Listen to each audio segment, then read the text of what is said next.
कहते हैं बाप वो साहिबान होता है जो कभी गला नहीं करता, बस चुपचाप दुआओं में जीता है और तन्हाई में मर जाता है। ये कहानी है फराज की, एक बेटा जो जवानी में आगे निकल गया और एक बाप जो रोज़ शाम एक पुरानी कुर्सी पर बैठकर बस दरवाजे की तरफ देखता, टकटकी लगाए रहता। बाबा अक्सर कहा करते थे, बेटा जो भी हो शाम का वक्त घर में गुजारना चाहिए। दरवाजे के बाहर दुनिया है और अंदर अपनेपन। फराज शहर पढ़ने गया, फिर वहीं नौकरी मिल गई, नए दोस्त बन गए, मसरूफियात गांव में फ़ोन और यादें बस के रह गई। बाबा रोज़ शाम को कुर्सी लेकर दरवाजे पर बैठते। पूरा मोहल्ला जानता था कि बाबा को अपने बेटे का इंतज़ार है, बस फराज नहीं जानता था कि बाप इंतज़ार कर रहा है।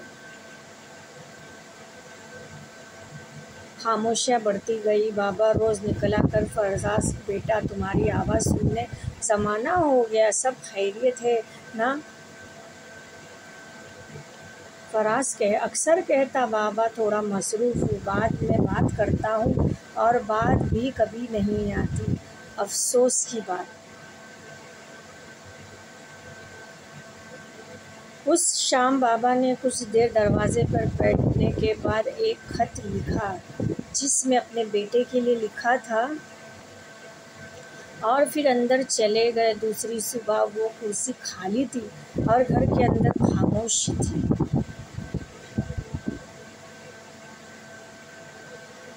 मेरे बेटे फर्जन, मैंने तुम्हें कभी कुछ नहीं मांगने के लिए कहा, बस चाहता था कि शाम को तुम्हारी आवाज़ घर में गूंजे।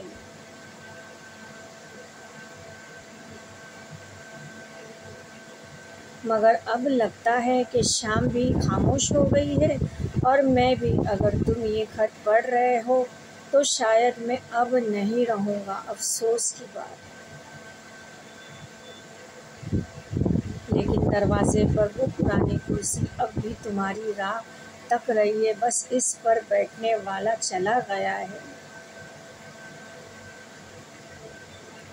फर्जन 2 दिन बाद गांव पहुंचता है। दरवाज़ा खोला हुआ था, कुर्सी वैसी ही पड़ी थी, बस गिर्द से भरी हुई आवाज़ चिल्ला रही थी। घर में कदम रखते हुए बाबा की तस्वीर दीवार पर लगी मिली और नीचे वही खत। वो खुद पढ़ने के काबिल न रहा।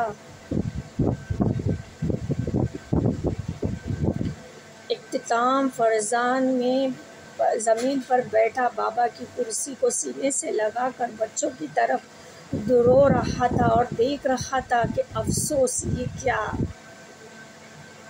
बाबा, आपने कहा था दरवाजे के अंदर अपनापन होता है, मैं लौट कर आया हूँ बाबा, मगर आप क्यों नहीं हैं? सबक बाबे शिकवा नहीं करता, वो सिर्फ इंतज़ार करता है और जब थक जाता है तो चुपचाप चला जाता है। बाप किसी से गिला शिकवा नहीं करता।